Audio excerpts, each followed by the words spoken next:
लोणी काडभोर व परिसरात रमजान ईद सोमवार दिनांक 31 मार्च ईद उल फित्र मोठ्या उत्साहात व आनंदमय वातावरणात साजरी करण्यात आली।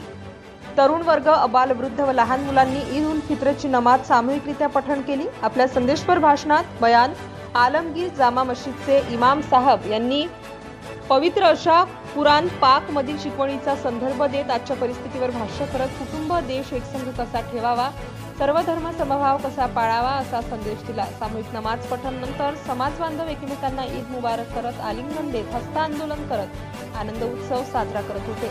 हजरत बागुल शाहवली ट्रस्ट तर्फे दर्गा परिसरात पार्किंगची व्यवस्था केली गेली होती।